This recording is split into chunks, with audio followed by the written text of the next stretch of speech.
भाजपा के शीर्ष नेतृत्व को दिल्ली भाजपा की बहुत चिंता होती थी। इस चिंता को खत्म करने के लिए अरविंद केजरीवाल को लाखों साधुवाद के साथ हजारों फूलों के गुलदस्ते भेंट करके उनको शुक्रिया अदा करना चाहिए अरविंद केजरीवाल का कि उन्होंने दिल्ली में भाजपा को ऐसा नेता दे दिया है जिससे भाजपा के शीर्ष नेतृत्व के सर का दर्द कम हो गया है। ऐसा क्यों मैं कह रहा हूं, इस वीडियो को अंत तक जरूर देखें। हाय, मैं रवि के बिंदास बोल में आपका स्वागत है। दरअसल अरविंद केजरीवाल ने आज अपनी जिंदगी की सबसे बड़ी बेवकूफी की है। अपनी सनक की तो वो है, सब जानते हैं, पर अपनी सनक से आज अपने पैरों में कुल्हाड़ी दे दी उन्होंने और अपनी दिल्ली की सत्ता जो निश्चित रूप से पूरे जब तक दुनिया रहती तब तक उनको ही मिलती, उसके लिए उन्होंने खड्डा खोद दिया है। बात कर रहा हूं पंजाब पुलिस के कारनामों की, जो आज दिल्ली में तेजिंदर पाल सिंह बग्गा की असंवैधानिक गिरफ्तारी करने आए थे। असंवैधानिक क्यों, बताता हूं मैं आपको। आगे बढ़ने से पहले बिना निवेदन है कि चैनल को सब्सक्राइब जरूर करें, वीडियो पसंद आए तो शेयर और लाइक जरूर करें। रवि के बिंदास बोल निष्पक्ष है, इसलिए इस वीडियो को अंत तक जरूर सुनें। आप भले ही भाजपा के विरोधी हो, मोदी के विरोधी हो, लेकिन संवैधानिक मान्यताओं का सम्मान आपको करना चाहिए। आज अरविंद केजरीवाल की पुलिस, पंजाब पुलिस, मैंने ऐसा क्यों कहा, सभी जानते हैं कि भगवंत सिंह मान भले ही मुख्यमंत्री हैं पंजाब के, लेकिन रिमोट उधर है, कंट्रोल इधर है। यानी कि रिमोट कौन है, कंट्रोल कौन है, सबको पता है। फिलहाल पंजाब पुलिस आज आई और दिल्ली पुलिस को बिना बताए तेजिंदर पाल सिंह बग्गा के घर आके उनके पिता के साथ बदसलूकी करके और एक सरदार को बिना पगड़ी पहनाए जबरदस्ती घसीट कर पंजाब ले जाने की बेवकूफी कर रही थी पंजाब पुलिस। मैं बता दूं जिनको नहीं मालूम, संवैधानिक नियम ये कहते हैं कि जब एक राज्य की पुलिस दूसरे राज्य में आती है तो उसे उस राज्य को लिखित ऑर्डर, ट्रांजिट रिमांड के लिए लिखित कॉपी देनी पड़ती है। साथ में दिल्ली पुलिस को, साथ में उस राज्य की पुलिस को दूसरे राज्य की पुलिस जो गिरफ्तार करने आई है उसके साथ जाना होता है, गिरफ्तारी होती है, हैंडओवर होते हैं कागज और फिर ससम्मान वो पुलिस को विदा करते हैं। लेकिन क्या किया यहाँ पंजाब पुलिस ने? पंजाब पुलिस ने व्हाट्सएप मैसेज दे दिया कि हम गिरफ्तार करके ले जा रहे हैं। यानी कि जब वो आए बताया नहीं है कुछ।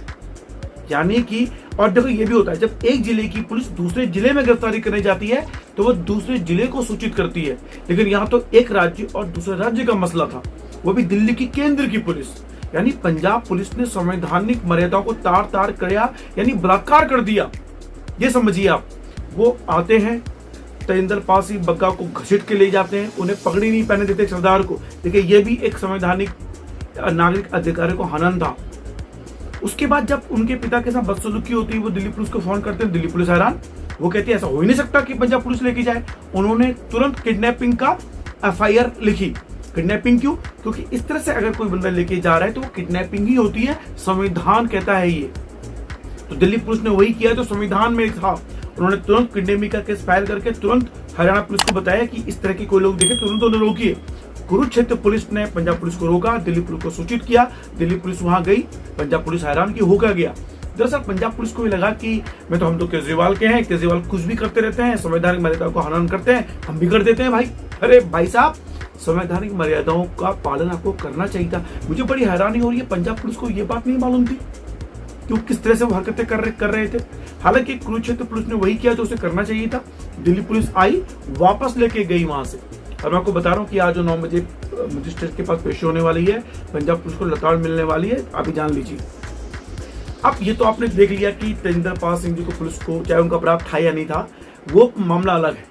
गिरफ्तारी होनी थी नहीं, उनकी मामला अलग है। लेकिन जिस तरीके से गिरफ्तारी की वो असंवैधानिक था, गलत किया पंजाब पुलिस ने। अगर आप इस देश के नागरिक हैं तो आपको संविधान का सम्मान करते हैं, तो आपको अंदर विरोध छोड़ के एक पक्ष को समर्थन करने की लत छोड़ के आपको देखना चाहिए कि यहाँ संवैधानिक मर्यादा का पालन हुआ या नहीं हुआ।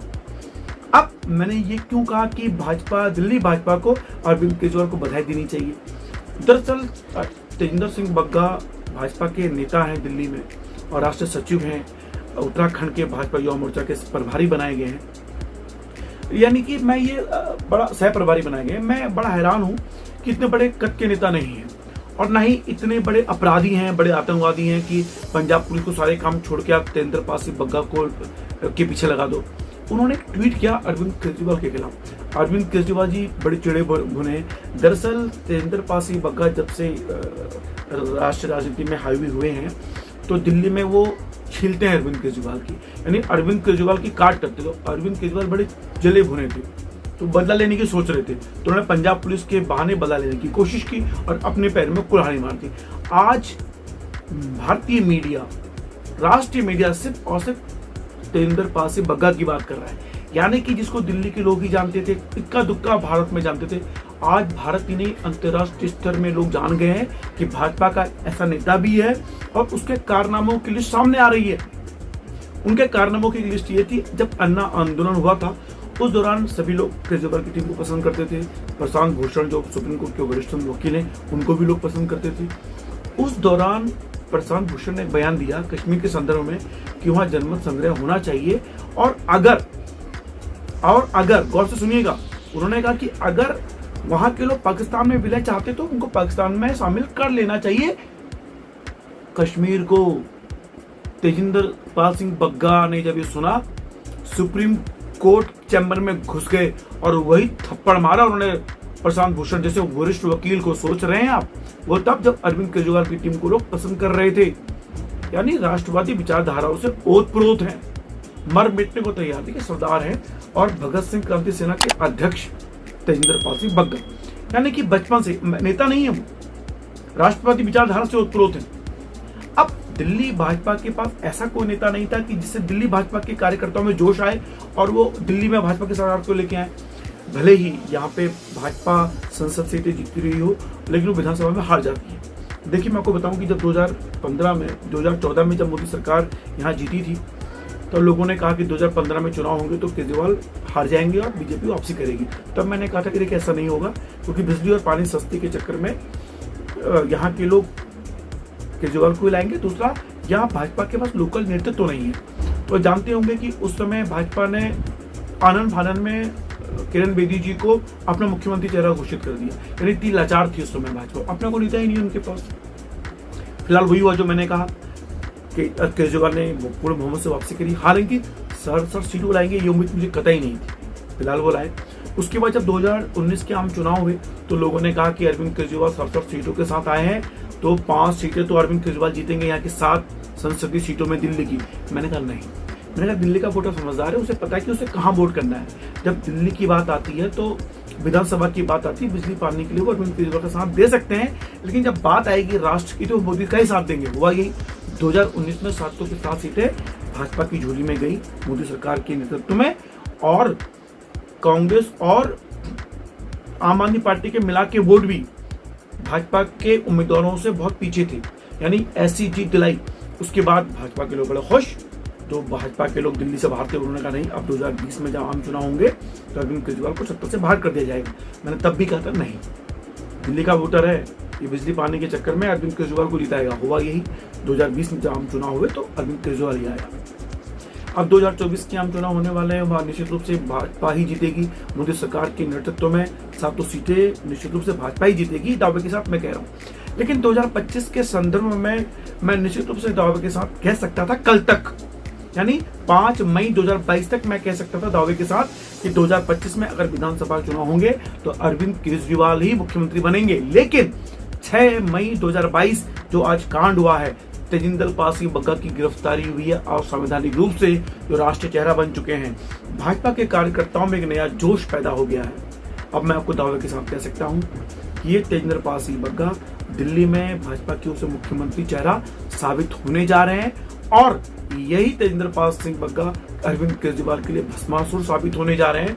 यानी कि अरविंद केजरीवाल 2025 की सत्ता उनके हाथ से खिसक रही है, ये मैं आपको लिख के दे सकता हूँ। और ये दावा मैं क्यों कर रहा हूँ, हालांकि मैं बहुत बड़ा राजनीतिक विश्लेषक नहीं हूँ, पर मैंने अभी तक जो राजनीतिक आकलन किए हैं लगभग वो सटीक बैठे। रीजन, जब हमारे उत्तराखंड में कर्नल कोठियाल जी ने आम आदमी पार्टी ज्वाइन करी थी, तो मैंने उनको एक वीडियो बना के संदेश भेजा था आज से 6-7 महीने पहले कि कर्नल कोठियाल साहब अभी भी मौका है, प्लीज उनके चरणों में मत जाइए अरविंद केजरीवाल को, आप जमानत भी जब्त नहीं कर पाएंगे। उस वीडियो में सबसे ज्यादा अनलाइक मिले थे मुझे, यानी अरविंद केजरीवाल के समर्थकों ने मुझको दुत्कारा था। मैं डिस्क्रिप्शन में लिंक भेजूंगा वो वाला। लेकिन हुआ क्या, कर्नल कोठियाल जमानत भी जब्त नहीं करा पाए गंगोत्री से, ये मैंने कहा था, और वही सटीक आकलन साबित हुआ। अब मैं आपको कह रहा हूं कि 2025 में आम चुनाव जब होंगे, इस वीडियो को संभाल के रखिएगा। तेजिंदर पाल सिंह बग्गा मुख्यमंत्री चेहरा होंगे दिल्ली से, और निश्चित रूप से भाजपा जीतने जा रही है, क्योंकि जीतते हैं कार्यकर्ता जिताते हैं। उनके पास जोशीला नेतृत्व मिल रहा है उन्हें। 2015 में उनके पास नेतृत्व नहीं था, 2020 में भाजपा के पास नेतृत्व नहीं था। वो लोग जानते थे कि मोदी के नेतृत्व में भाजपा दिल्ली में कुछ नहीं कर सकती। दिल्ली भाजपा को अलग नेता चाहिए था, अब वो अलग नेता मिल चुका है उन्हें तेजिंदर पाल सिंह बग्गा के रूप में। और तेजिंदर पाल सिंह सरदार नेता है, सिख नेता, और ऐसा सिख नेता जिसके दिल में सिर्फ और सिर्फ हिंदुस्तान है।